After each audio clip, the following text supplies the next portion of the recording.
فصرت أنظر إليه وإذا وجهه يتلألأ كأنه البدر في ليلة تمامه وكماله. اللهم صل على محمد. فما كانت إلا ساعة وإذا بولدي الحسن قد أقبل وقال السلام عليك يا أماه. وقلت وعليك السلام يا قرة عيني وثمرة فؤادي. فقال يا أماه إني أشم عندك رائحة طيبة كأنها رائحة جد رسول الله. فقلت نعم إن جدك تحت الكساء. فأقبل الحسن نحو الكساء وقال السلام عليك يا جداه. يا رسول الله أتأذن لي أن أدخل معك تحت الكساء؟ فقال وعليك السلام يا ولدي ويا صاحب حوضي قد أذنت لك. فدخل معه تحت الكساء. فما كانت إلا ساعة وإذا بولدي الحسين قد أقبل وقال السلام عليك يا أماه. فقلت وعليك السلام يا ولدي ويا قرة عيني وثمرة فؤادي. فقال لي يا أماه إني أشم عندك رائحة طيبة كأنها رائحة جد رسول الله صلى الله عليه وآله. فقلت نعم إن جدك وأخاك تحت الكساء. فدنا الحسين نحو الكساء وقال السلام عليك يا جداه. السلام عليك يا من اختاره الله. أتأذن لي أن أكون معكما تحت الكساء؟ فقال وعليك السلام يا ولدي ويا شافع أمتي قد أذنت لك. فدخل معهما تحت الكساء. فأقبل عند ذلك أبو الحسن علي بن أبي طالب فقال السلام عليك يا بنت رسول الله. فقلت وعليك السلام يا أبا الحسن ويا أمير المؤمنين. فقال يا فاطمة إني أشم عندك رائحة طيبة كأنها رائحة أخي وابن عمي رسول الله. فقلت نعم ها هو ما ولديك تحت الكساء. فأقبل علي نحو الكساء وقال السلام عليك يا رسول الله. أتأذن لي أن أكون معكم تحت الكساء؟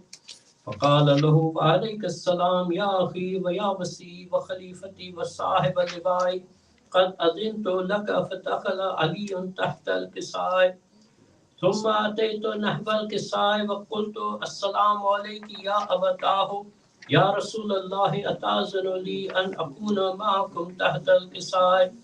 فقال وعليك السلام يا بنتي ويا بنتي قد أذنت لك. فدخلت تحت الكساء. اللهم صل على محمد وآل محمد. فلما اكتملنا جميعا تحت الكساء أخذ أبي رسول الله بطرف الكساء وأومأ بيده اليمنى إلى السماء وقال اللهم إن هؤلاء أهل بيتي وخاصتي وحامتي لحمهم لحمي ودمهم دمي يؤلمني ما يؤلمهم ويحزنني ما يحزنهم. أنا حرب لمن حاربهم وسلم لمن سالمهم وعدو لمن آداهم ومحب لمن أحبهم. إنهم مني وأنا منهم. فاجعل صلواتك وبركاتك ورحمتك وغفرانك ورضوانك علي وعليهم وأذهب عنهم الرجس وطهرهم تطهيرا. اللهم صل على محمد وآل محمد. فقال الله عز وجل يا ملائكتي ويا سكان السماوات إني ما خلقت السماء مبنية ولا أرضا مدهية ولا قمرا منيرا ولا شمسا مضيئة ولا فلك يدور ولا بحر يجري ولا فلك يسري إلا في محبة هؤلاء خمسة الذين هم تحت الكساء. فقال الأمين جبريل يا ربي ومن تحت الكساء؟ فقال عز وجل هم أهل بيت النبوة ومعدن الرسالة هم فاطمة وأبوها وبالها وبنوها. اللهم صل على محمد وآل محمد. فقال جبريل يا ربي أتأذن لي أن أهبط إلى الأرض لأكون معهم سادسا؟ فقال الله نعم قد أذنت لك. فهبط الأمين جبريل وقال السلام عليك يا رسول الله. العلی الأعلى يقرئك السلام ويخصك بالتحية والإكرام ويقول لك وعزتي وجلالي إني ما خلقت سماء مبنية ولا أرضا مدهية ولا قمرا منيرا ولا شمسا مضيئة ولا فلك يدور ولا بحر يجري ولا فلك يسري إلا لأجلكم ومحبتكم وقد أذن لي أن أدخل معكم فهل تأذن لي يا رسول الله؟ فقال رسول الله وعليك السلام يا أمين وحي الله إنه نعم قد أذنت لك. فدخل جبرائيل معنا تحت الكساء فقال لأبي إن الله قد أوحى إليكم يقول إنما يريد الله ليذهب عنكم الرجس أهل البيت ويطهركم تطهيرا. اللهم صل على محمد وآل محمد. فقال علي لأبي يا رسول الله أخبرني ما لجلوسنا هذا تحت الكساء من الفضل عند الله. فقال النبي والذي بعثني بالحق نبيا واصطفاني بالرسالة نجيا ما ذكر خبرنا هذا في محفل من محافل أهل الأرض وفيه جمع من شيعتنا ومحبينا إلا ونزلت عليهم الرحمة وحفت بهم الملائكة واستغفرت لهم إلى أن يتفرقوا. فقال علي إذا والله فزنا وفاز شيعتنا ورب الكعبة. فقال النبي ثانيا يا علي والذي بعثني بالحق نبيا واصطفاني بالرسالة نجيا ما ذكر خبرنا هذا في محفل من محافل أهل الأرض وفيه جمع من شيعتنا ومحبينا وفيهم مهموم إلا وفرج الله همه ولا مغموم إلا وكشف الله غمه ولا طالب حاجة إلا وقضى الله حاجته. فقال علي إذن والله فزنا وسعدنا وكذلك شيعتنا فازوا وسعدوا في الدنيا والآخرة ورب الكعبة. اللهم صل على محمد وآل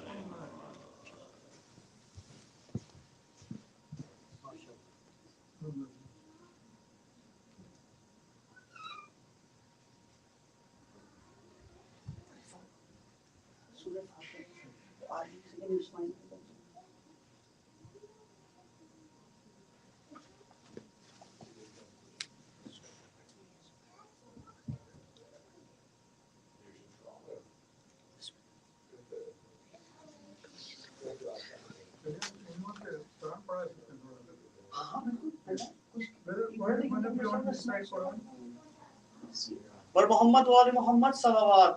اللهم صل على محمد وآل محمد.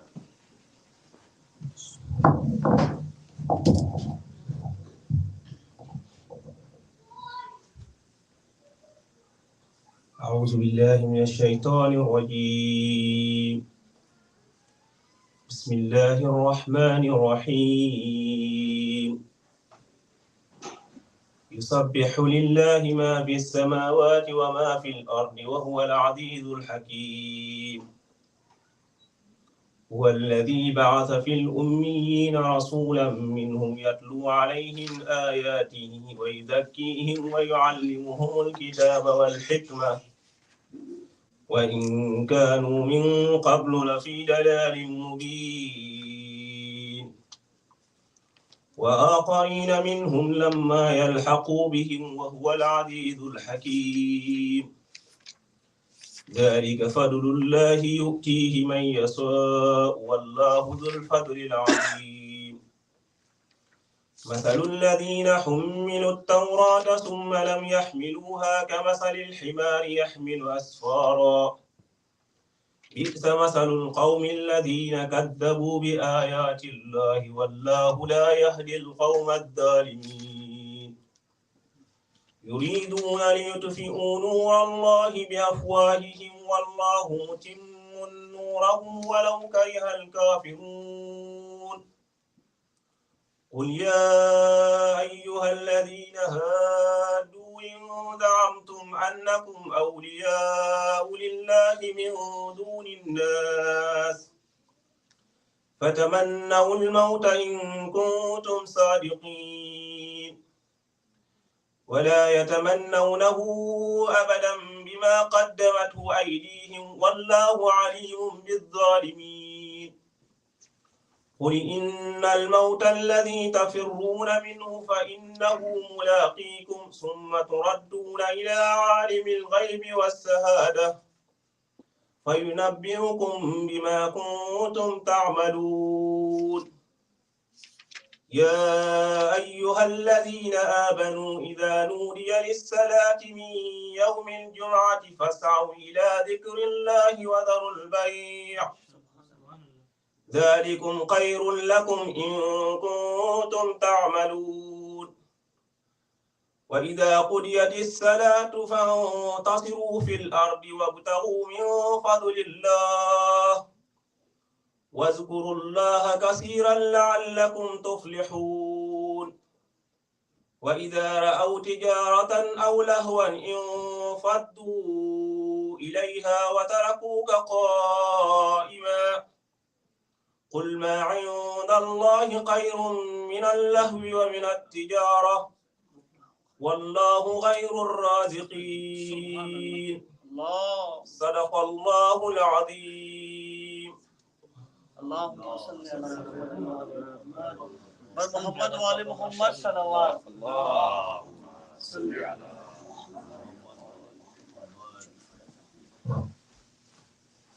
السلام علیکم بلندترین صلوات اللهم صل على محمد نبی سکینہ سلام علیہ سکینہ اور زہرا کی مصیبت ایک جیسی ہے سکینہ اور زہرا کی مصیبت ایک جیسی ہے ٹوٹی پسلیاں دونوں ہے ٹوٹی پسلیاں دونوں کی حالت ایک جیسی ہے سکینہ اور زہرا کی مصیبت ایک جیسی ہے وہاں بنت رسول اللہ کا پہلو شکستہ ہے یہاں بچی کے کانوں سے ابھی بھی خون رستا ہے لحد میں جا کے بھی دونوں لحد میں جا کے بھی دونوں کی غربت ایک جیسی ہے سکینہ اور زہرا کی مصیبت ایک جیسی ہے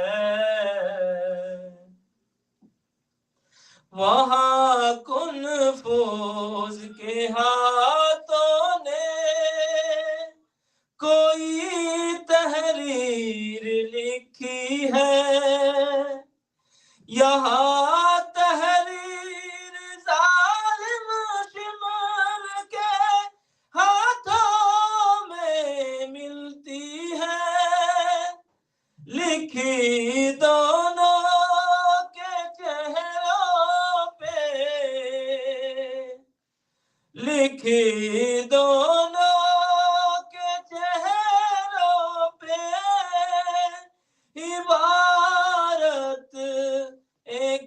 جیسی ہے سکینہ اور زہرا کی مصیبت ایک جیسی ہے گئی ایک ایک در پر فاطمہ شہر مدینہ میں سکینہ در بدر پھرتی رہی ہے شام و کوفہ میں ولایت کے لیے دونوں ولایت کے لیے دونوں کی مسافت ایک جیسی ہے سکینہ اور زہرا کی مصیبت ایک جیسی ہے سر دربار دادیار پوتی کی ہوئی پیشی وہ 18 برس کی اور یہ ہے 4 برسوں کی نہ جانے پھر بھی کیوں بالو نہ جانے پھر بھی کیوں بالو کی رنگت ایک جیسی ہے سکینہ اور زہرا کی مصیبت ایک جیسی ہے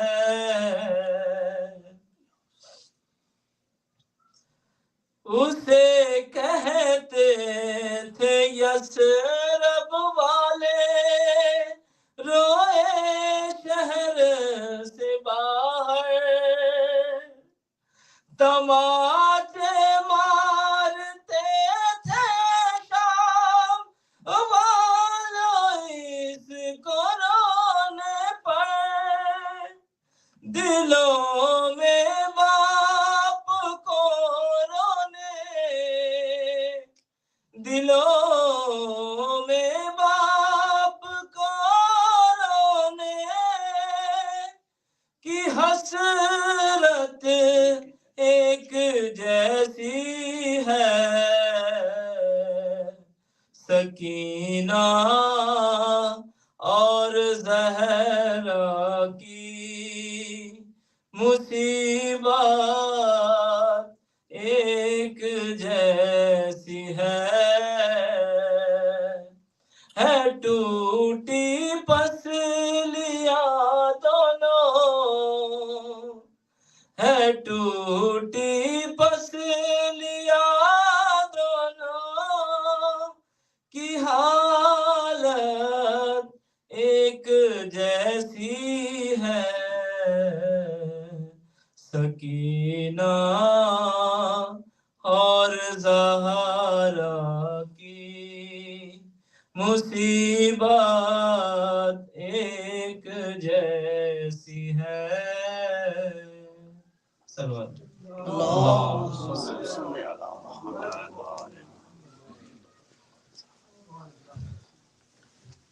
محمد وعلى محمد صلوات اللهم صل على محمد و آل محمد مولا علی کی شان میں ربائی بسم اللہ سلام کے چند اشارے کے درود پڑھیں محمد والے محمد اللهم صل على محمد و آل محمد خوشنود چادر معصومین غفر درود پڑھیں محمد والے محمد اللهم صل على محمد و آل محمد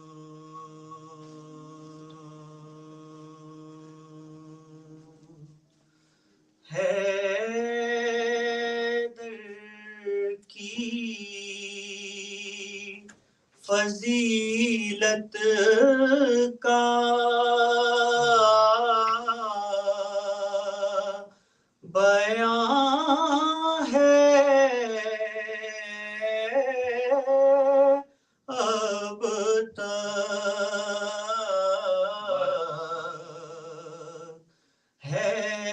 حیدر کی فضیلت کا بیان ہے اب تک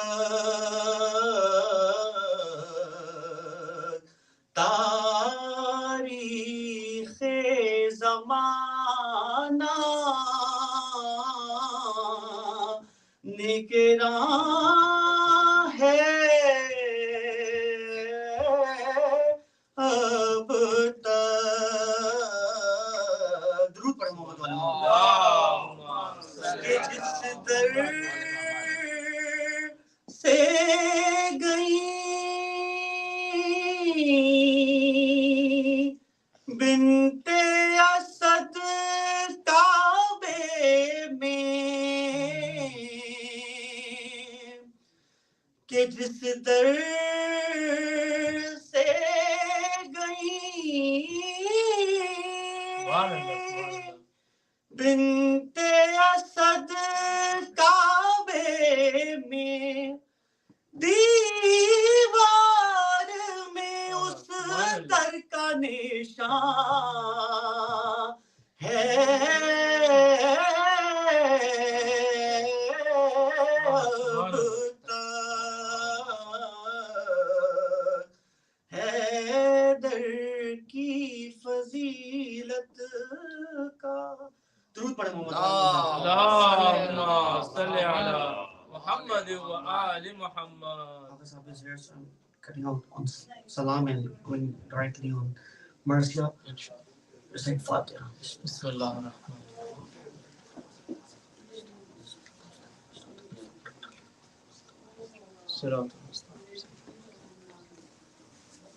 ایک دفعہ اور سورہ فاتحہ اور تین دفعہ سورہ اخلاص کی درخواست ہے تمام ارواح مومنین مومنات خصوصاً شہدائے ملت جعفریہ اور آج کے بانیان کے جو مرحومین ان سب کی ساتھ سب بسم اللہ الرحمن الرحیم.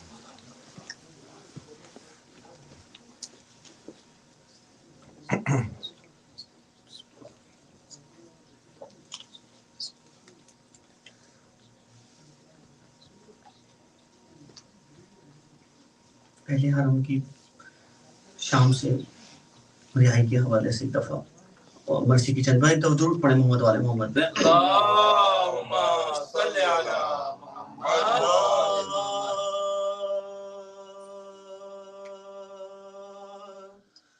پہنچے اسیر شام سے چھٹ کر جو کر پہنچے اسیر شام سے چھٹ کر جو کر تسخیر ہو چکا تھا ہر ایک سخت مرحلہ اترا جو بار سر سے تو یاد آئے اقربا ایک ایک مرنے والا نگاہوں میں پھر گیا دل میں گھٹے ہوئے تھے جو ارماں ابل پڑے اشکوں کے ساتھ دل کے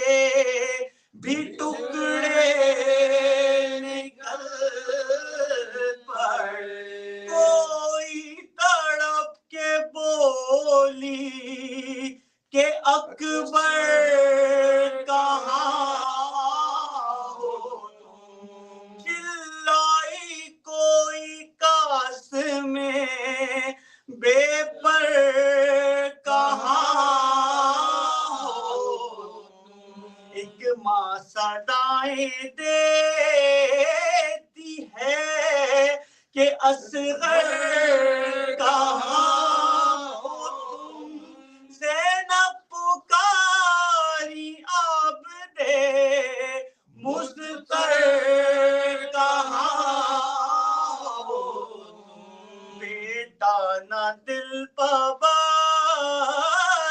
ہے، نہ قابو ہے صبر پر، للہ لے چلو مجھے بھائی کی قبر پر، بولی لپٹ کے قبر سے بھیا میں آ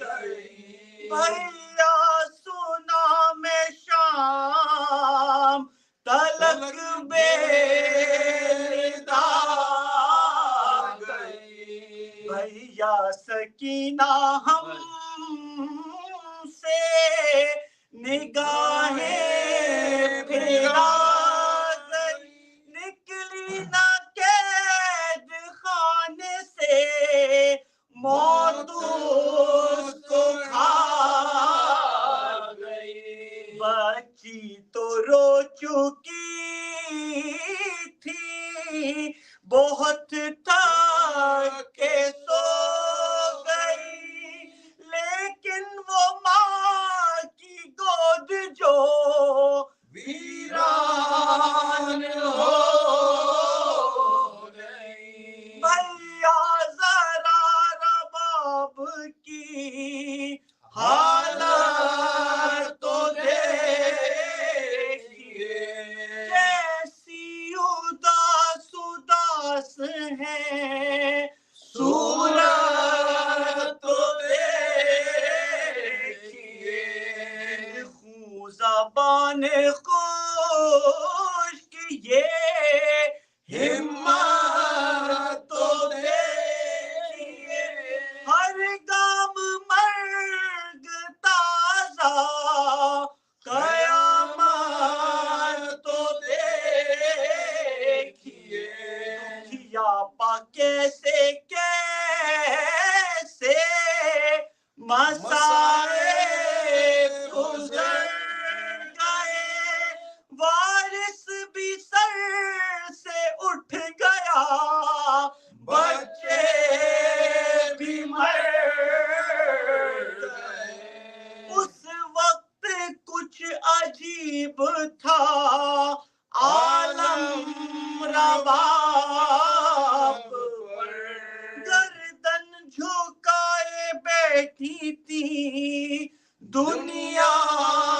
سے بے خبر، شانہ ہلا کے بولی جو زینب بچشم تر، یکلخت جیسے چونک اٹھی، دیکھا اٹھا کے سر، بس اتنا کہہ سکی کہ بہت دن گزر گئے، آئے تھے ساتھ باپ کے اصغر کدھر گئے، اس نالے رباب پا محشر بپا ہوا، عاشور کا سما تھا نظر میں کھنچا ہوا، ہر آنکھ میں تھا چہرہ اصغر بسا ہوا، گودی میں جیسے باپ کا منہ دیکھتا ہوا، قبر حسین کرب سے تھرا کے رہ گئی، پر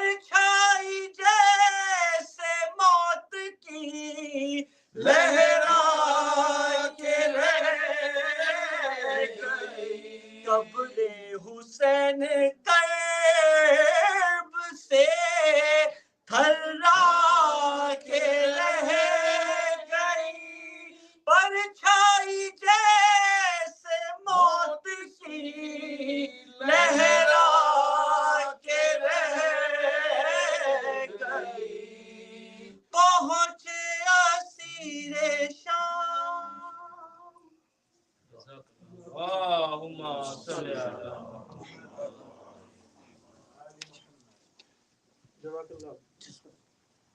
بر محمد والے محمد صلوات اللهم صل على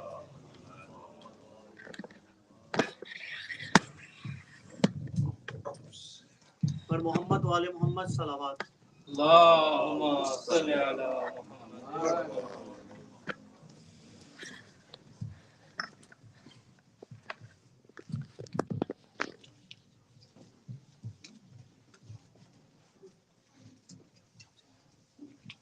Assalamu alaikum.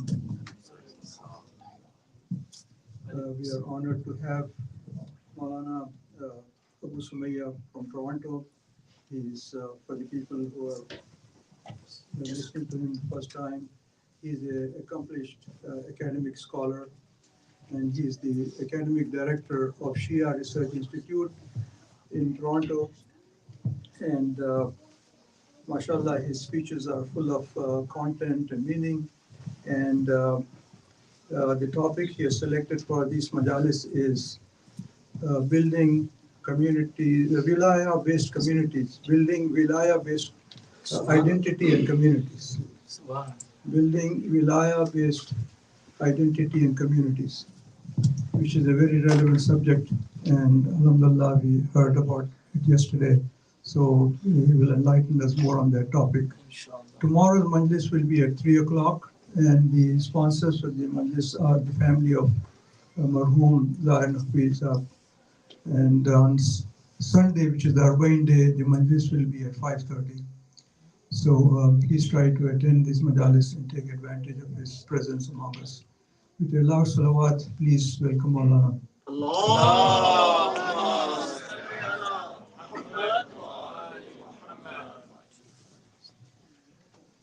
کچھ امام زمانہ بلند تر صلوات اللهم صل على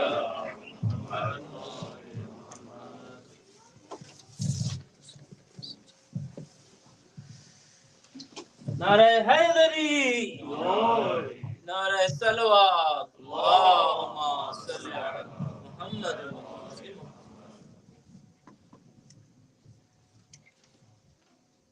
أعوذ بالله السميع العليم من اللعين الغوي الشيطان الرجيم بسم الله الرحمن الرحيم وبه نستعين والصلاة والسلام على خيرة خلق الله أجمعين وهو رحمة الله للعالمين وهو أبو القاسم المصطفى محمد اللهم صل على محمد والصلاة والسلام على أهل بيته الطيبين الطاهرين المعصومين المظلومين الميامين المعصومين المقتولين ولعنة الله دائمة على أعدائهم أجمعين من يومنا هذا إلى قيام يوم الدين أما بعد فقال الله تعالى في كتابه المجيد أعوذ بالله من الشيطان الرجيم بسم الله الرحمن الرحيم فلولا كان من القرون من قبلكم أولو البقية ينهون عن الفساد في الأرض إلا قليلا ممن أنجينا منهم واتبع الذين ظلموا ما أترفوا فيه وكانوا مجرمين اللهم صل على محمد وآل محمد. Let us begin with the reciting Surah Al-Fatiha for the following individuals. Sadiqa bint Ali Ja'far, Muhammad Ahsan ibn Ghaffar Hussein, Muhammad Hussein ibn Muhammad Ahsan, Sayyida Bilgrami bint Sayyid Muhammad Jawad, Asghar Bilgrami ibn Sayyid Akbar Bilgrami, Sayyid Mustafa Hussain ibn Sayyid Muhammad Jawad and Sayyid Hussain bin Sayyid Akbar al-Ghabrami rahimallah man qara Surah al-Mubarak al-Fatiha.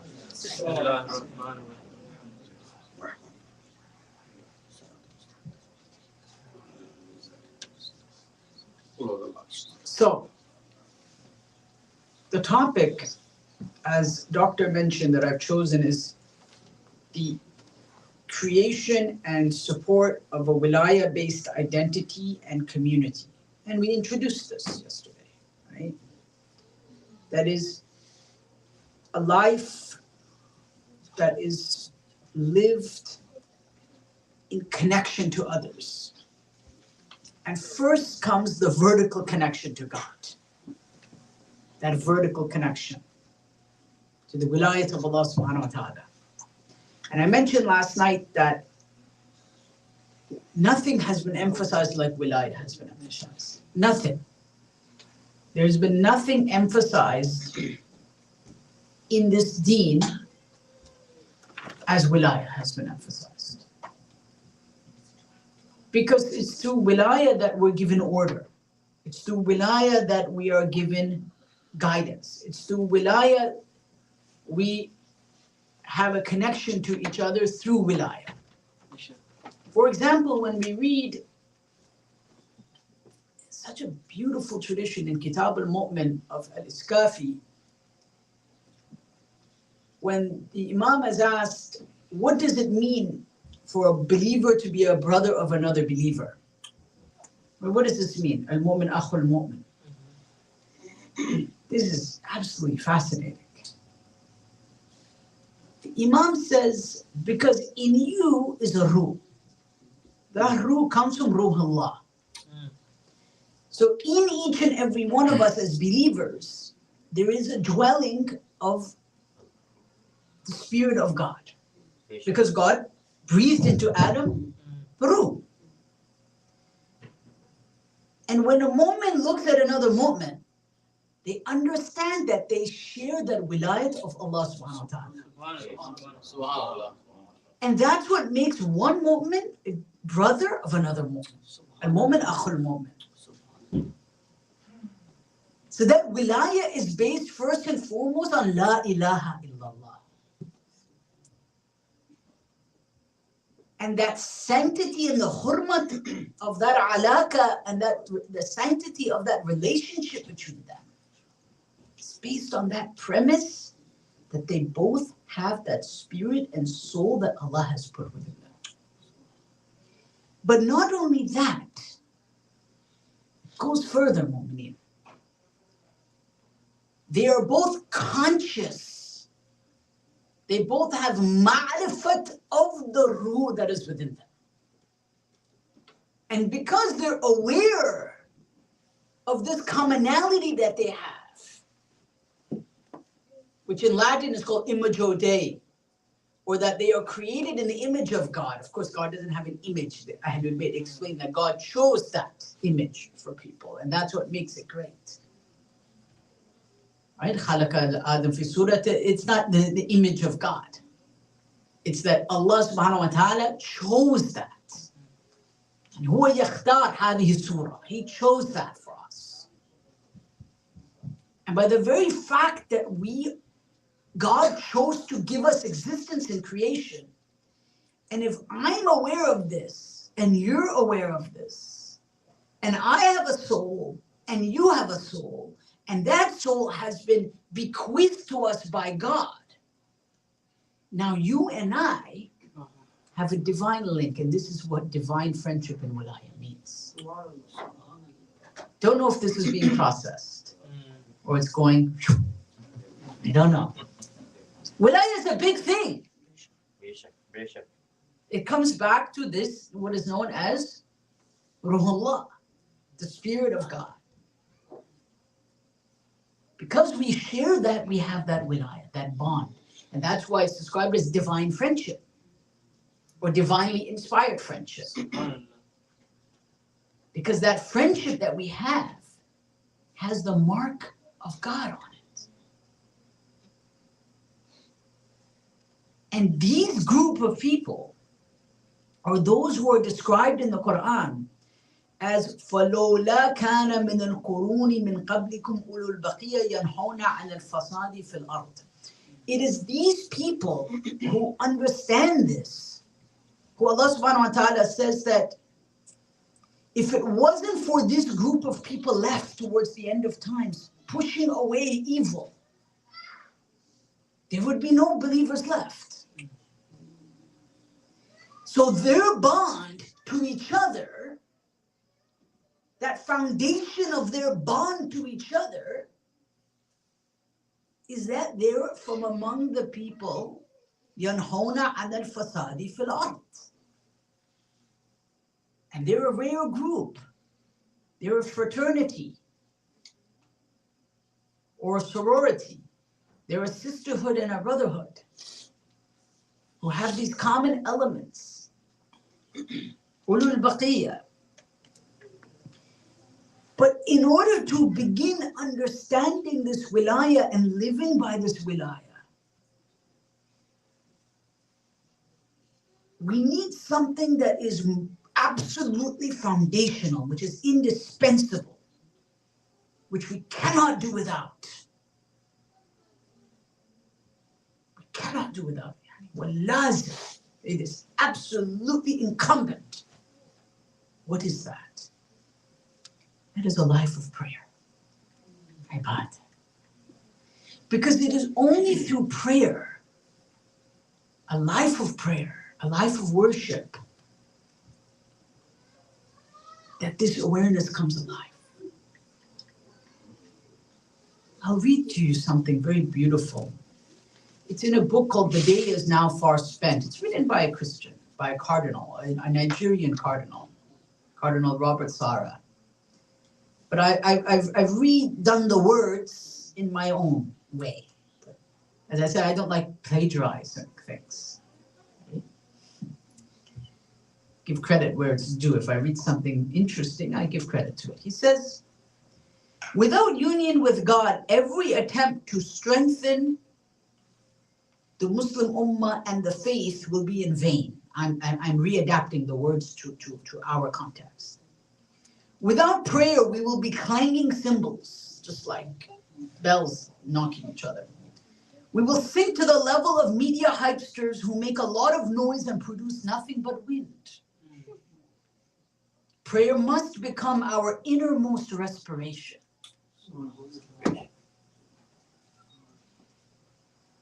It brings us face to face with God. Do we have some other purpose? Do we as Muslims or ulama have some reason for existing other than to stand before God and to lead others to Him? It is time to teach this. It is time to put it into practice.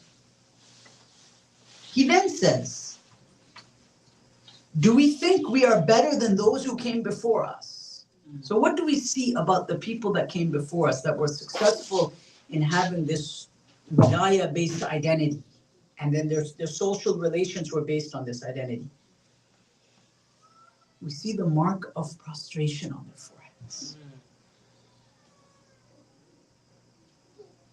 The scholars that came before us were all great worshippers of God. Those that advised the mu'mineen and the mu'minat were first from Ahlul Ibadah, Ahlul Tasbih, the people of the glorification of God. He then says something so interesting, which I completely agree. He says, without it, the most effective of social actions would become useless and even harmful. Today, many mu'mineen and mu'minat are very much caught up in social activism. And I'm not saying there's anything wrong with this. This is good, of course. Concern for humanity, it's a part of social wilaya. Absolutely. But how much of this is at the expense of living a life of worship? A life of ibadah, a life of contemplation before God. Social service can never replace that. Social activism is not a replacement for a life with God. A life with God comes first and everything else comes after. It's not one or the other. Why? What does he say? Listen to this and listen to my words very carefully, Mu'mineen, please. He says these social actions would become useless and even harmful. Harmful. It would give us the illusion of serving God.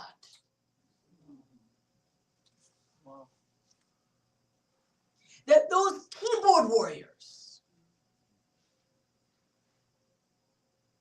do they wake up for Fajr? Inshallah. Do they read Quran? Do they contemplate over the meaning of their life and where they're going and how they will settle in the grave and do istighfar and tawbah and recite dua tawbah and dua makaram al-akhlaq, dua mashlul, dua adila? Do they spend time in the worship of God? Do they spend time in seeking tawassul through Ahlul Bayt? This is very important. I have noticed a trend over the past, let's say, 10, 15 years. I may look young, but I've been in this studies for about 22 years now, just over 2 decades, okay? So I've had opportunity to travel and to meet a lot of people, alhamdulillah. And I've noticed something, and I want to bring it to your attention. Often when I meet brothers or sisters, sometimes, not always, who are very activist, meaning let's go to the next thing, this, that, all good, all good. But they lack that life of worship. It's almost as if the next protest, the next social media campaign, the next opportunity to serve hot chocolate for whatever campaign it is, or here or there, or go downtown and give out blankets to the poor,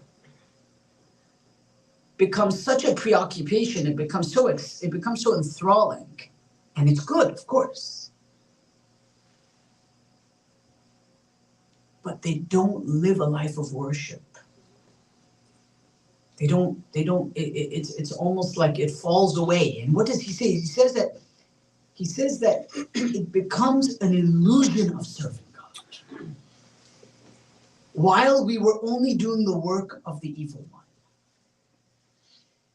Because at some point, and I've seen this is from my own experience, I've seen this, that this somehow becomes a way of not crying to God over our own sins and turning to God and say, "Zalamtu nafsi."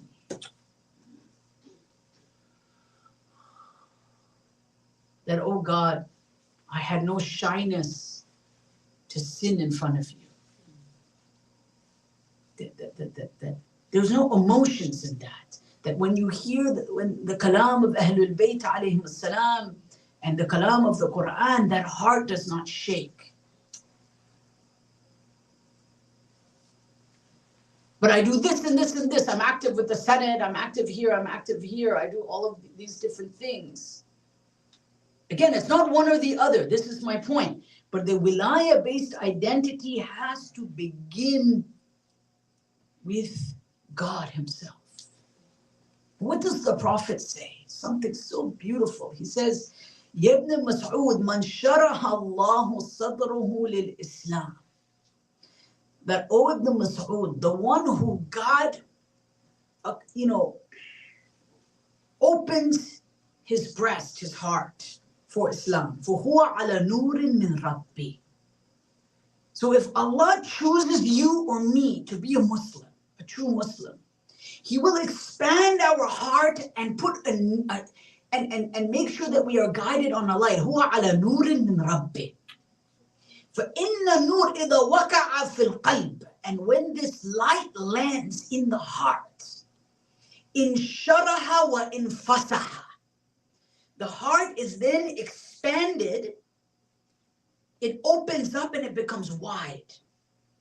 فقيل يا رسول الله هل لي ذلك من علامة? O Messenger of God, is there a sign to know if I'm on the path of God or not? How do I know? Again, the sign here is not how many words per minute I can type on social media to get the message out. This is a product of the love of God, not the source. What is the sign to know? What is the alama? He says something amazing. He says it is al-inaba min dhunub. Or he says rather, it is inaba ila dar al-khulud wal-tajafa or tajafa an dar al-ghurur. It is such a beautiful term. It is inclining, returning to the permanent realm, dar al-khulud, and shunning the world of delusion. So preparing oneself to return to the permanent resting place with God and shunning, staying away from the world or the abode or the realm of illusion and delusion. That there can be no wilayat of Allah subhanahu azza wa jal without this. Thus, there's no wilayat between me and you without this, because there's no wilayat of Allah subhanahu wa ta'ala. All activism, all community work comes through this. It's powered by this. It's fueled by this. This is what gives it nur. Without this, as Cardinal Sarah says, and I think he says very well, it serves two things. It's one, the illusion of serving God, and number two, it's doing the work of the devil. In one way, how? How is it? Because the mu'min deceives themselves to think that they can live vicariously through their charitable acts without living a life of worship.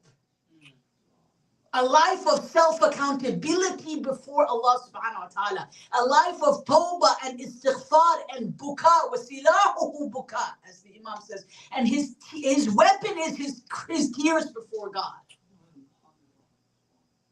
How many of us cry to God?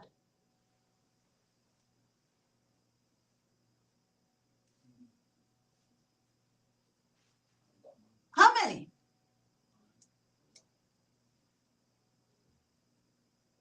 This is what it means to rest in the wilayat of Allah subhanahu wa ta'ala. This is what it means. We get so caught up, as the Cardinal says, in the hype, in the media, in the carnival of whatever it is, wherever we are, carnival of life. Maybe even the hype of majalis. How much of that leads to tears in front of God? That is the question to ask. There can be no wilaya identity without that, because that is la ilaha illallah. There is no wilaya of the Imam without that. There is no wilayah between me and you without that. There's no hurmat and sanctity in our relationship as a mu'min, akhul mu'min, without this. This is the bond that you and I hold as sacred and muqaddas. This is the bond that ties me to you and you to me. And we love the Ahlul Bayt and we cry for them because they are the proof of that Lord to whom we cry. That's why. This is not a cult of hero worship. No. It has nothing to do with that. As I tell people that they might as well have, stayed Hindu to begin with. For those who left Hinduism and became Shia and Muslim. That has nothing to do with it. They are the spiritual heroes of the universe because they are the proof of God.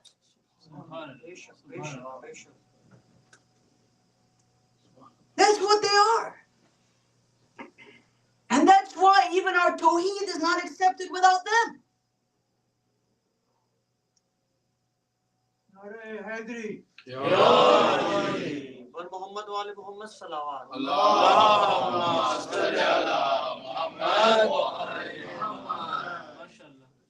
So this wilaya is both friendship, obedience, love, and most importantly, knowledge, ma'rifah, awareness. Look at what Sayyidah Zahra says in her khutbah.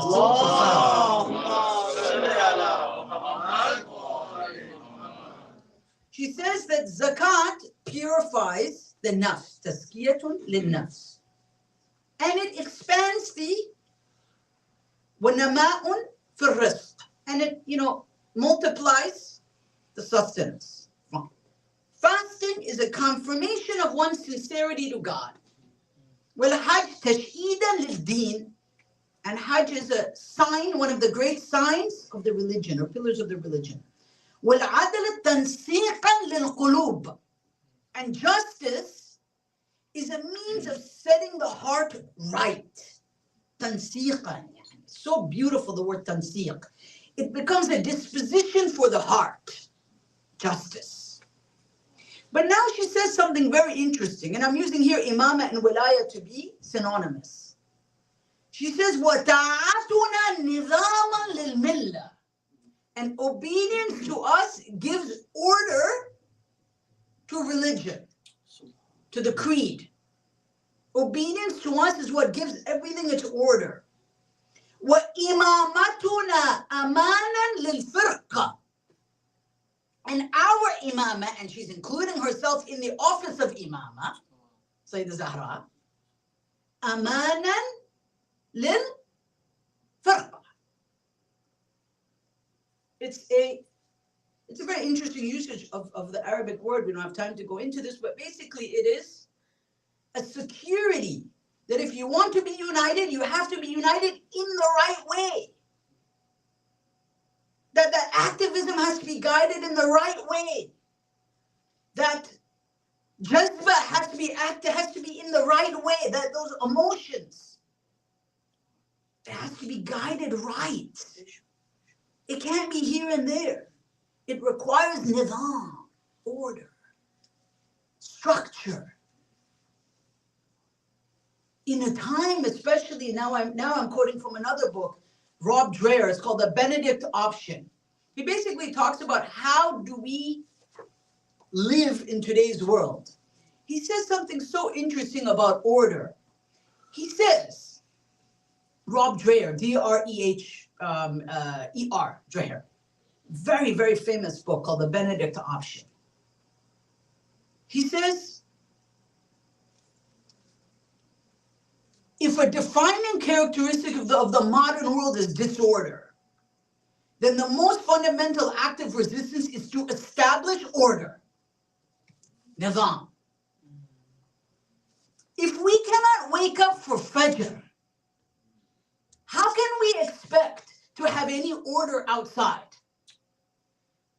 If a mu'min cannot wake up to glorify the Lord that has given them existence, or enjoy the sweetness in reading the love letter of God, which is the Quran, as Shams said, but he says, Ishq Nameh. That this Quran is God's love letter to humanity, to insan. Then how can they be this and that and this and that and oh, we're going to be, pumping and I don't know what, fist pumping and change the world? It's all nonsense. This is what the cardinal says. It's all pageantry. It's a joke. It's a complete joke.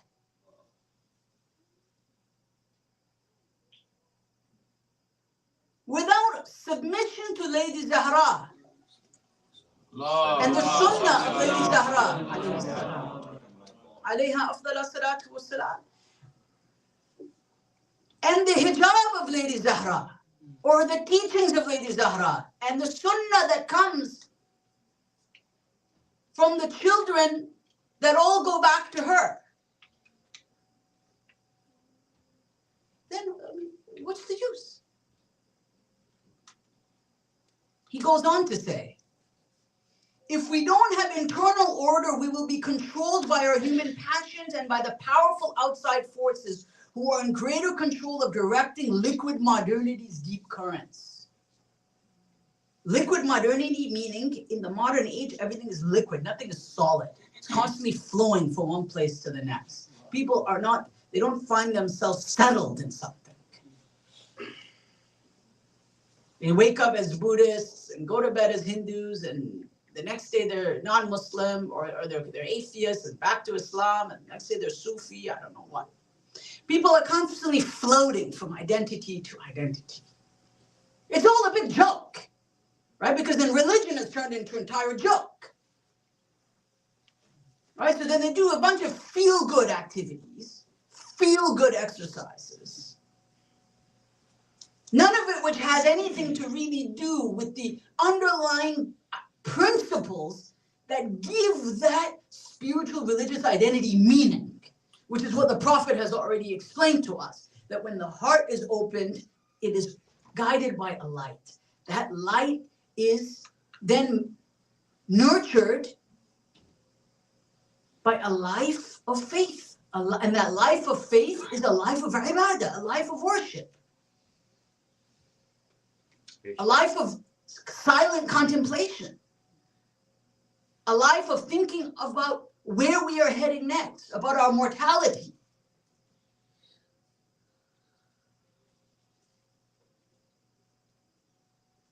Then everything takes root. He then says something so interesting. He says, and I'm putting in my own words here for our context. He says, for the traditional Muslim, establishing internal order is not mere discipline, nor is it simply an act of will. Rather, it is what the theologian, he's saying here, Romano Guardani, called man's effort to regain his right relation to the truth of things. That they have to then understand that everything around them, their husband, their wife, their children, their business, their wealth, their physical body, everything has a specific haq. Everything has a specific truth. And they have to understand if they're in sync with it.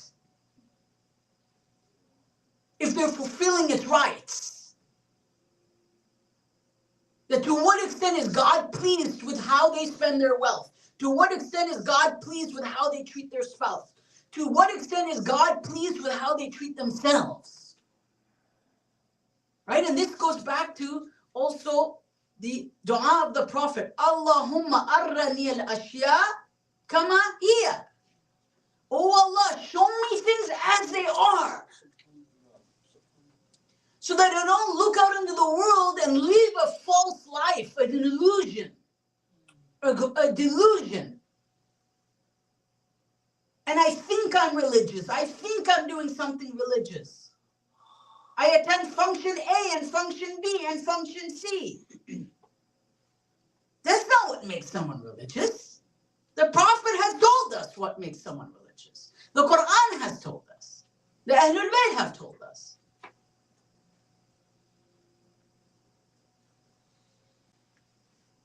Sayyidina Zahra has told us.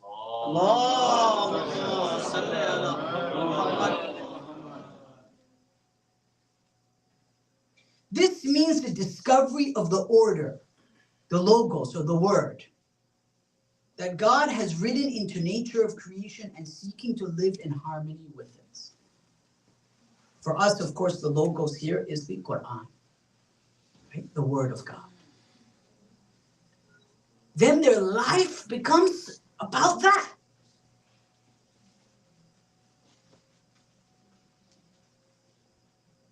My dear brothers and sisters, they then realize وَلَا يَجِدُونَ لَهُم مِّن دُونِ اللَّهِ وَلِيًّا وَلَا نَصِيرًا.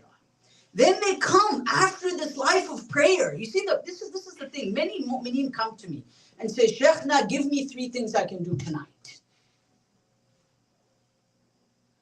Give me like a short list. The first thing I would ask them is, do you pray and do you understand what you say in your prayer?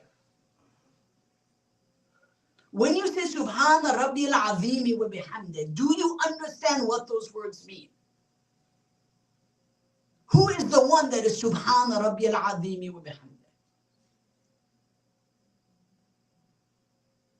How many times a day do you utter those words? Are you on tahara?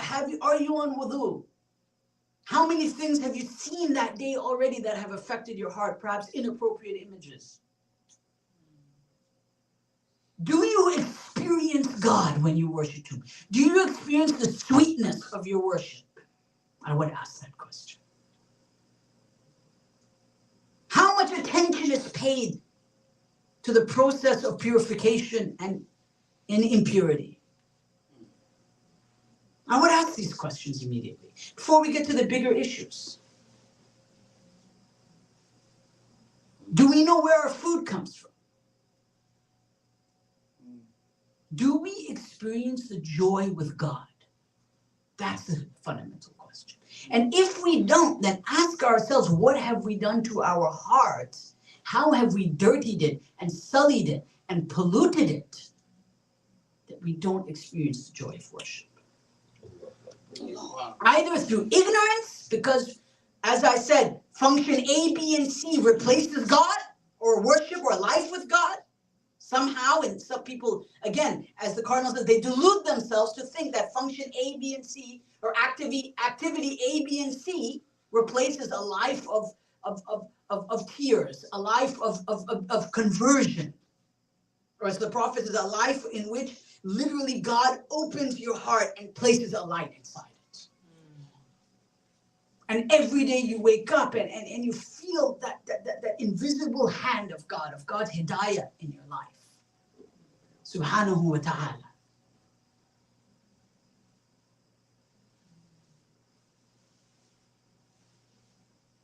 And this starts with knowledge.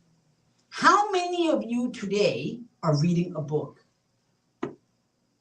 A book that you could say somehow shed some light on your relationship to your deen.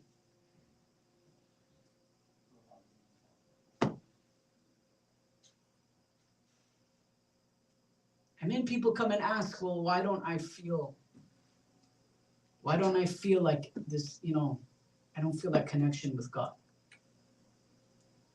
How many of us? Honestly, don't tell me. Be honest yourself first and foremost.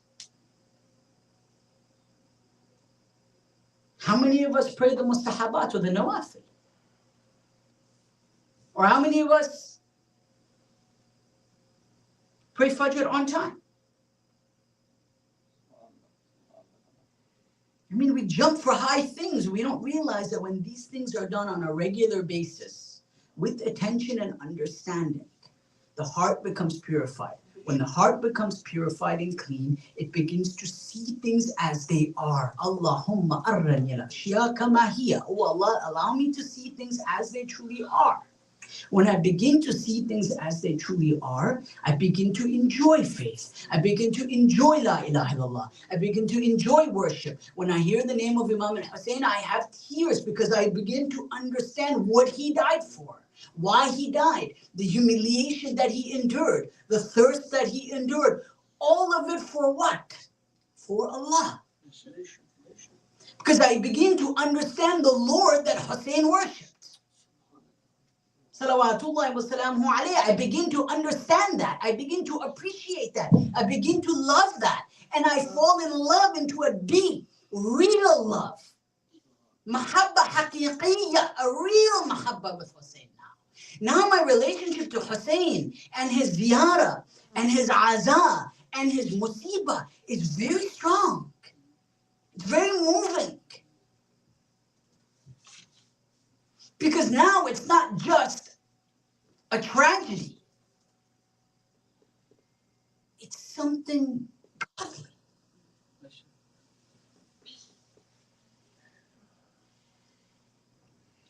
And then my wilaya identity is activated through that.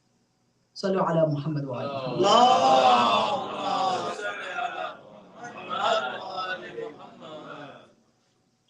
And in order to do this, what do we have to do? We have to connect ourselves to people that think like this. People that give us positive reinforcement. Us, our children, our spouses. We have to connect ourselves to people that are on the same wavelength as us. Our communities, our masajid, Husseyniyat. We have to connect ourselves there. We have to find brothers that have similar priorities, sisters that have similar priorities. Then we have to make sure our children are with people that have similar priorities. We have to connect ourselves to people of learning. Ahlul ilm wal fadl. Then come and ask me why I don't feel this or why I don't feel that. Then come and ask me, honestly. These are basics, very basic things. We are the company that we keep.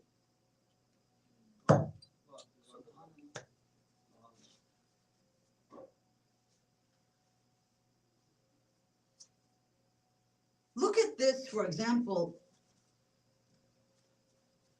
And this social spiritual bond that is formed is around certain things that I will call normative Islam, not descriptive Islam.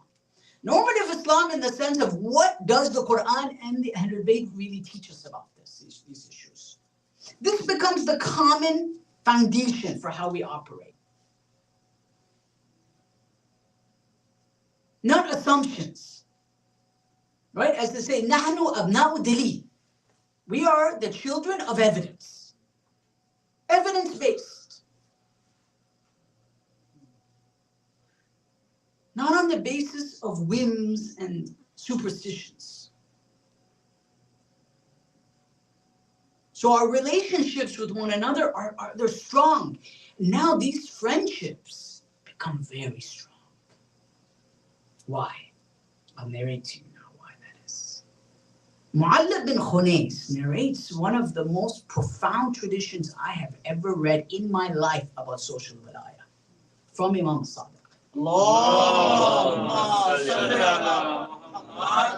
I had to read this narration like 10 times before I decided to present it. And then look at the commentary by Majlisi in Mira'atul Uqul. It's narrated in Al-Kafi and many other sources. Imam Sadiq and Mu'alla have a conversation. Mu'alla asks Imam Sadiq, what is the haqq of the mu'min? What is the right that the mu'min has, right? Everything I've said up to now is to set the foundation of the nature of our relationship. What is it? What is its basis? So Mu'alla asks Imam Sadiq, what is the haqq of the mu'min? Or what are the hukuk of the mu'min, the rights of the believer, rather? Imam turns to Mu'alla and he tells him something so interesting. He tells him firstly, that are you sure this is something that you want to know? Are you sure this is something that you can handle? Because I fear that you will hear about it but not implement it, and then you'll be punished. There'll be iqab.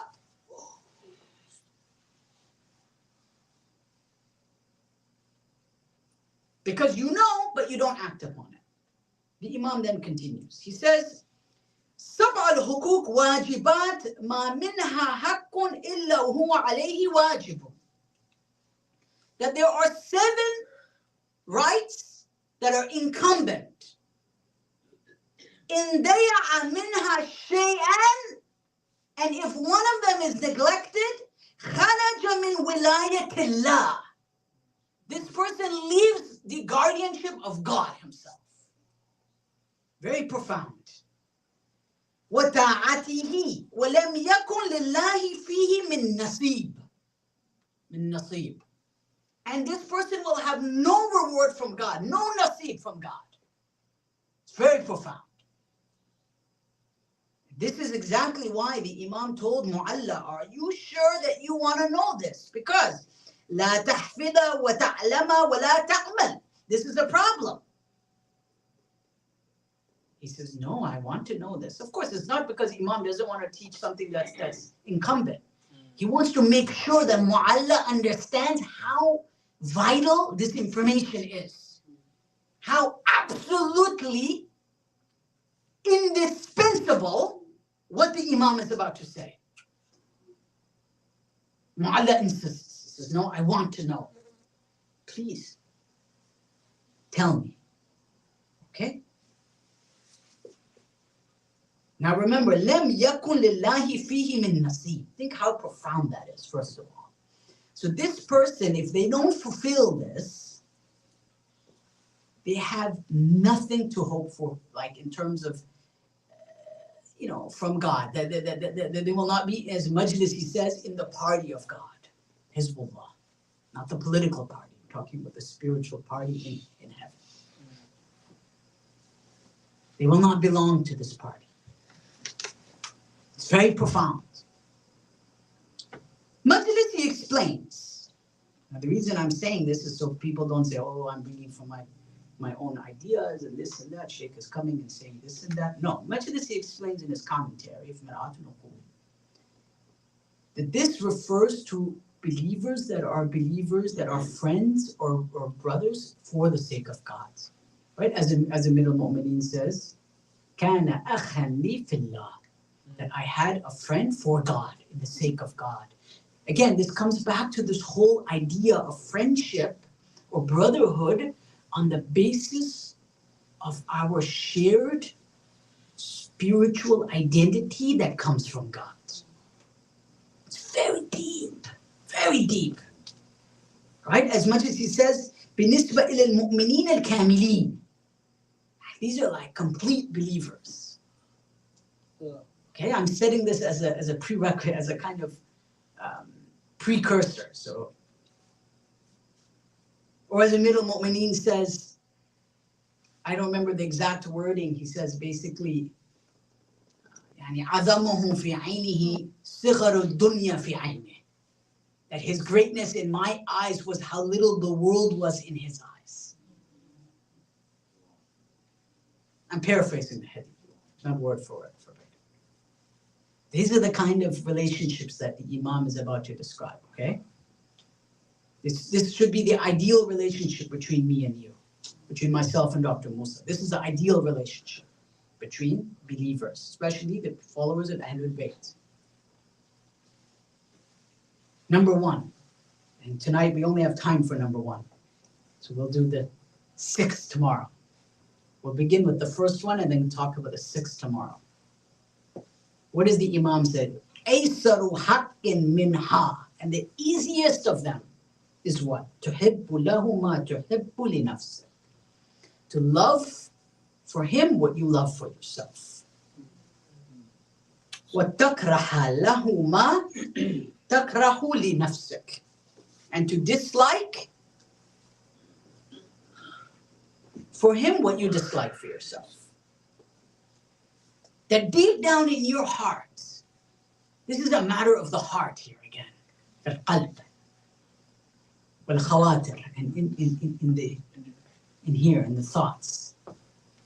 That when you look at your brother and you walk into this masjid, or into this Imam Barka, or into this Husseiniya, and let's say you just, something very simple, your son, memorized 5, 10, 15 surahs of the Quran, let's say. That you sincerely wish and pray that his son memorizes as much or more than your son. The thing is, nobody knows this, but the one that knows the unseen, that is Allah subhanahu wa ta'ala. And whatever knowledge Allah gives to the Imam, because the Imam knows these things, because Allah gives him that ilham and that divine inspiration, yes. Nobody knows this but the one who has the keys to ghayb, mafatih al-ghayb. As to what you truly think of me or what I truly think of you, because the rest of life can just simply be a game. And this is the easiest one. Aysar. It's the easiest one. The Imam begins with number one. That if we can't do anything for our brothers or our sisters, at least we can have the best thoughts about them. Positivity. Positive thoughts. And if a negative thought comes, na'udhu billah. A'udhu billahi min shaitan rajim. I seek refuge from Satan. Or I'll go out of my way to have the best positive thoughts in order to overcome any possible negative thoughts about my brother or my sister. And the Imam goes on in this hadith, Allahu Akbar, to describe this in 7 other rights. Remember, he says these are incumbent. Now there's a discussion whether the language is highly recommended or wajib, but the language he uses here is wajibat. So we can't afford to not do these things. Sallu ala Muhammad wa ali Muhammad.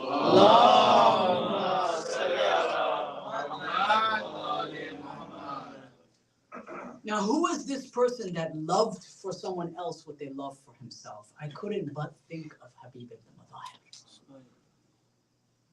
What an incredible human being he was. Incredible. He escapes from Kufa, arrives in Karbala. Oh yeah, and by the way, if this is the right of the believer, then what about Fatima Zahra, Rasulullah, Hussein ibn Ali? Let that sit. If it's to at least in your mind to love for your brother what you love for yourself, that's just me and you. We're ordinary sinful people. What about a Ma'asum? Not only that, then to deny him water and to murder him? Now what the people did. But Habib was one among them who had that courage and tawfiq to arrive in Karbala. He was in his 60s. He kissed the ground in front of Imam Hussein. Wabaka, and he began to cry. At this point, Sayyidah Zainab saw Habib kissing the ground in front of Imam Hussein. And she asks, who is this person that has arrived? Imam tells Sayyidah Zainab, alayhi salam, that this is Habib ibn Madahir. فَلَمَّا بَلَغُوهُ سَلَامَهَا. And when the salam arrived to him of Zainab, بَلَغُوهُ سَلَامُهَا. And when her salam came to him, what did Habib do? لَطَمَ Habib عَلَى وَجْهِهِ. Habib began to hit his face. وَحَطَّ التُّرَابَ عَلَى رَأْسِهِ. And he began to throw dirt onto his head. Why? Look, this is the marifat here of wilayat. He says, who am I for Zainab to say salam to me? This is not Hussein ibn Ali, Zainab bint Ali. Who am I for Zainab to say assalamu alaikum? Man ana, he says. Ana wa man akunu hatta tusallim alay bint Amir al-Mu'mineen. Who am I for this daughter of Amir al-Mu'mineen to even convey the salam to me? He arrives kissing the feet of Hussein ibn Ali. This is the relationship of wilayah. And as the enemies got close, the Maqatil tell us that they began poking holes in the tent. Even during the fighting, they tried to get close to the tent and they began poking holes. And at this point, Habib saw what was going on. Imam began screaming at them, telling them that, are you going to burn the tent down on its people? And they said, yes. Imam yells at Shimr and says, may God set you on fire. And as things intensified, Habib now realized that the situation was very dire. He goes and he asks Imam al-Hussein alayhi salam for permission to fight. But listen to what Habib says, mu'mineen. Again, look at the purity of heart, the purity of his wudu, of his taharat, of his love, of his sincerity, of his worship. He says, Uhibbu an alqa rabbi. I wish to meet my Lord. I love to meet my Lord, O Hussein, so do you give me permission to meet God? This is marifat. This is awareness. This is shuhada Karbala. This is the level of which they're at. Habib turns to the Imam. Imam gives Habib permission. He says, may my soul be ransomed for you. The enemies are getting close. Habib engages with Hasin bin Tamim. The Maqatil don't give us too much details about his battle. But it does say that he killed 60 men. Even at that old age, that courage of wilayah is just pouring out of him. And he managed to kill 60 men at that advanced age until he fell off his horse. فَذَهَبَ لِيَقُومُ فَضَرَبَهُ. And he tried to get up and they hit him on his head with the sword. And as they hit him on his head with the sword, Hasim bin Tamim then got up وَاحْتَزَ رَأْسَهُ. And he then decapitated him and cut his head off. So Habib now, alayhi salam, Habib, may Allah be pleased with him, now has his head taken off. Hasim bin Tamim, out of complete sickness, takes the head of Habib ibn Madahir, ties it around his horse and begins marching around with the head of Habib ibn Madahir.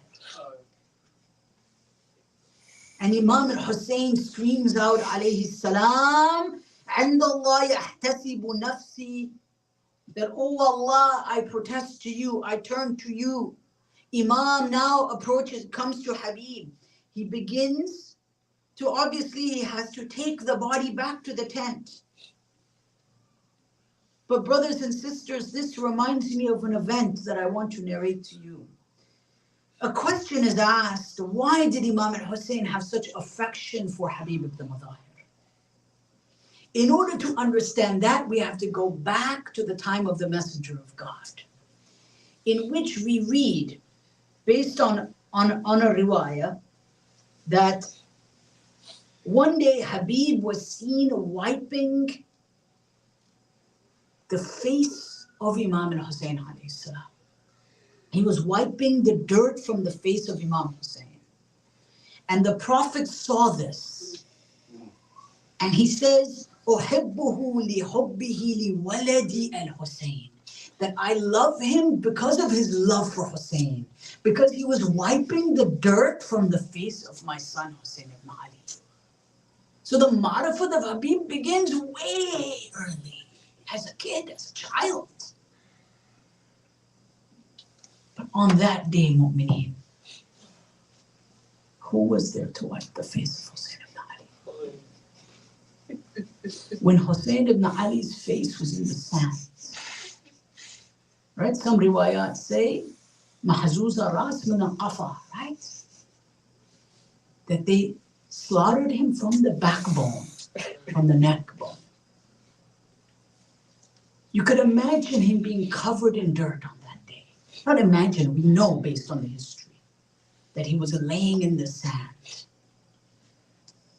But now Habib was not there to wipe the dirt from the face of Hussein ibn Ali. No one was there to wipe the face of Hussein ibn Ali. No one was there to wipe the body of Hussein ibn Ali.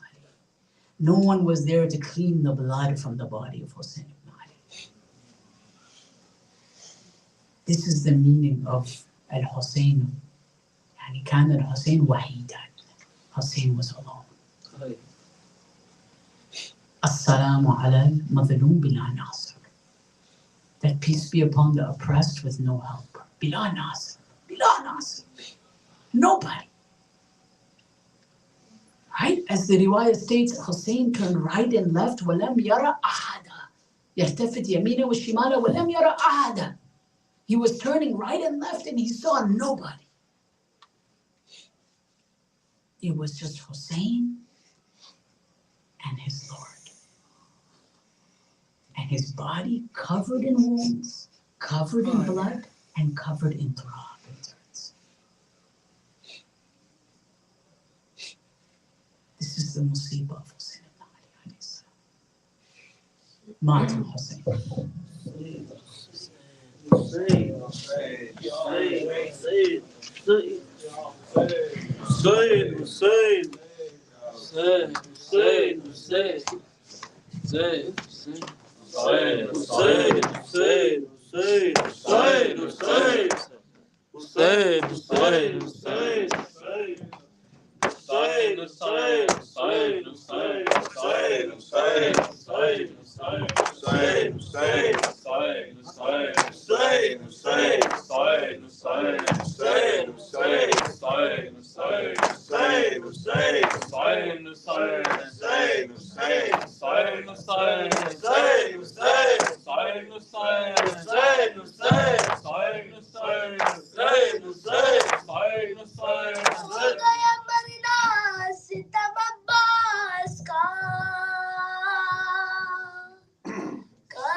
مرنا ستم عباس کا چلتے ہیں ماتم حرم عباس کا ہو گیا مرنا ستم عباس کا چلتے ہیں ماتم حرم عباس کا ہو گیا مرنا ستم عباس کا کے غم خیر پہ ہر ایک پل کے آزادار پہ ہر ایک پل رہتا ہے ابھی کرم عباس کا ہو گیا مرنا ستم عباس کا چلتے ہیں ماتم حرم عباس کا ہو گیا مرنا ستم عباس کا چلتے ہیں ماتم حرم عباس کا ہو گیا مرنا ستم عباس کا چلتے ہیں ماتم حرم عباس کا ہو گیا مرنا ستم عباس کا ہم بھی ہے بھی شیر کے مقتل کی یاد ہم بھی ہے باقی شہ کربل کی یاد چلتے ہیں اونچا علم عباس کا ہو گیا مرنا ستم عباس کا ماتم حرم عباس کا ہو گیا مرنا ستم عباس کا چلتے ہیں ماتم حرم عباس کا ہو گیا مرنا ستم عباس کا عرش کے سکینہ تو وہی رک گئی شاہ مدینہ کی کمر جھک گئی اب ہوا بازو قلم عباس کا ہو گیا مرنا ستم عباس کا کرتے ہیں ماتم حرم عباس کا ہو گیا مرنا ستم عباس کا حسین حسین حسین حسین حسین حسین حسین حسین حسین حسین حسین عاشق تیر میں آ رہا ہے وغا کو عباس آ رہے ہیں وغا کو عباس آ رہے ہیں کہ حشر تیر میں آ رہا ہے وغا کو عباس آ رہے ہیں وغا کو عباس آ رہے ہیں زمین کا بڑھتا ہوا تزلزل زمین کا بڑھتا ہوا تزلزل فلک کو جھولا جھلا رہا ہے وغا کو عباس آ رہے ہیں وغا کو عباس آ رہے ہیں نشان احمد مٹانے والے نشان احمد مٹانے والے مجھے چراغوں کا نور دیکھیں نشان احمد مٹانے والے مجھے چراغوں کا نور دیکھیں نشان احمد مٹانے والے انہی چراغوں سے لو لگا کر انہی چراغوں سے لو لگا کر چراغ دین جگمگا رہا ہے وغا کو عباس آ رہے ہیں وغا کو عباس آ رہے ہیں حبیب و مسلم کے تیوروں میں حبیب و مسلم کے تیوروں میں رہی ہے نئی جوانی حبیب مسلم کے دیوانوں میں چل رہی ہے نئی جوانی الہی میدان کربلا میں الہی میدان کربلا میں اباب کس پہ آ رہا ہے اباب کو عباس آ رہے ہیں اباب کو عباس آ رہے ہیں حبیب کوفے سے چل کے آئے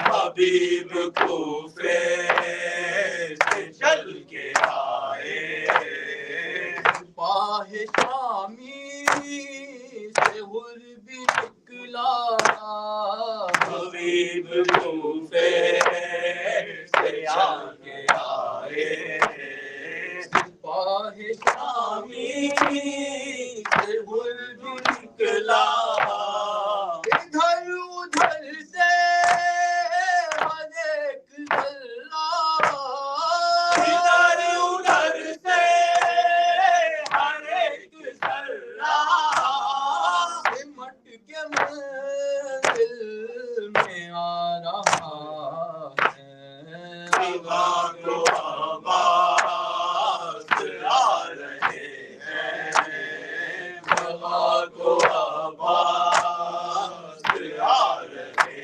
ہیں کسی بشر میں کہاں یہ خدا کسی بشر میں کہاں یہ خدا ظلم سہ کر رہے یہ ہمت کسی بشر میں کہاں یہ ہمت ظلم سہ کر رہے یہ ہمت ضعیف ٹوٹی کمر کو کس کر ضعیف ٹوٹی کمر کو کس کر رواں کا لاشا اٹھا رہا ہے رواں کو عباس آ رہے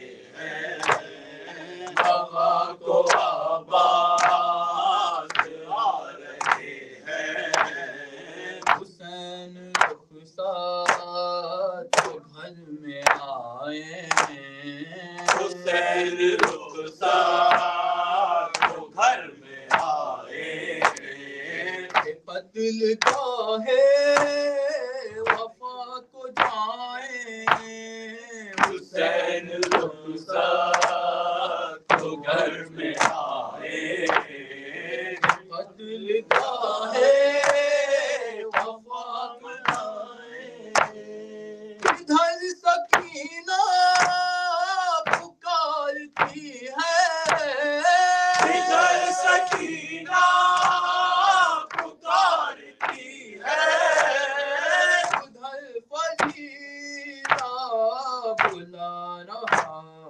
ہے ابا کو عباس آ رہے ہیں ابا کو عباس آ رہے ہیں یا عباس یا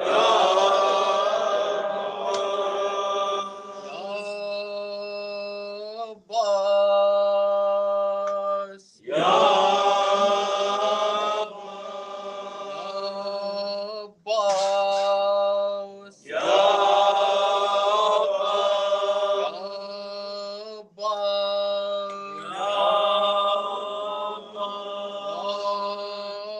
عباس یا